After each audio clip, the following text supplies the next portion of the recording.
अमरीका ते ईरान दे विचकार अज तयशुदा प्रोग्राम के मुताबिक मुज़ाकरात नहीं होंगे। स्विस वज़ारत ख़ारजा दा ऐलान मुफाहमती याददाश्त उत्ते अमल लई अज बजिस्टाक विच गलबात शुरू होनी सी। वाइट हाउस तर्जुमान दे मुताबिक नायब अमरीकी सदर जेडी वेंस आज स्विट्जरलैंड नहीं जा रहे।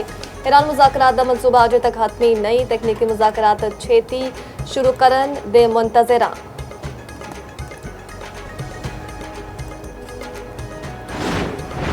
अमरीकी सदर डोनाल्ड ट्रंप ने आख्या लिबनान समेत सारे मुआजा उत्ते मुकम्मल जंग बंदी की तवक्को रखते हैं। मुज़ाकरात की कोशिश विच पेशरफ लई सारे फरीकैन अपने अज़म उत्ते कायम रहन। अमरीका अमल लई पुरअज़म है। तेल की कीमत तेजी नाल डिग रही है।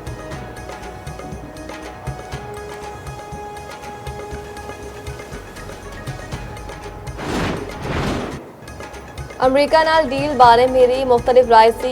ईरानी कौम के हकूक के तहफ़ुज़ लई मंजूरी दी। ईरानी सुप्रीम लीडर मुश्तबा खामनाई दा कौम दे ना पैगाम आख्या। ट्रंप ने मुफाहमती याददाश्त लई बेबसी विच हर मुमकिन दबाव पाया। सदर पज़िश्कियान ने कौमी सलामती कौंसल ने अवाम के हकूक के तहफ़ुज़ का अहद किया। अमरीका बहुत ज़्यादा मुतालबात करेगा तो कबूल नहीं करांगे। मुस्तकबिल के मुज़ाकरात का मतलब दुश्मन की राय तस्लीम करना नहीं होगा। अमरीकी नायब सदर जेडी वेंस ने इसराइली हुकूमत को आईना दिखा दिता।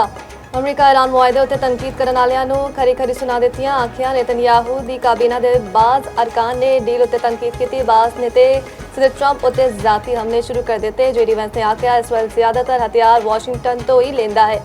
इसराइल का सिर्फ 3 माह के दौरान तहफ़ुज़ करने वाले 2/3 हथियार अमरीका के हथों तैयार हुए जिन्हों की कीमत अमरीकियों के टैक्स नाल अदा हुई। इसराइल विच जेड़ा भी समझता है कि अमरीकी सदर उन्हों का मसला है वो खूब ख्वाबे गफलत तो बेदार होने ते हकायक जानन। मजीद आख्या तुसी लोग तशद्दुद दा रास्ता इख्तियार करके अपने सारे कौमी सलामती मसाइल नाल निमट नहीं सकते।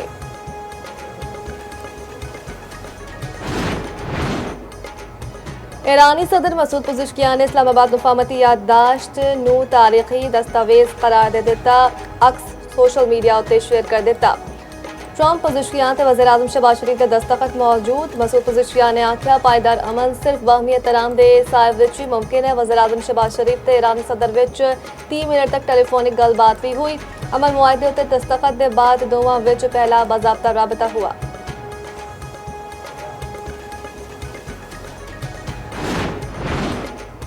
KPK का 2300 अरब रुपए हुजम का बजट अज पेश होगा। तनख्वाहां ते पेंशन विच 7% इजाफे की तजवीज़। बजट विच कोई नवा टैक्स ना लाने का इम्कान। सालाना तरक्याती प्रोग्राम लई 564 अरब रुपए मुख्तस। वज़ीर आला सुहेल अफरीदी दी बानी नाल मुलाकात की दरख्वास्त सुनने आला बेंच टुट गया।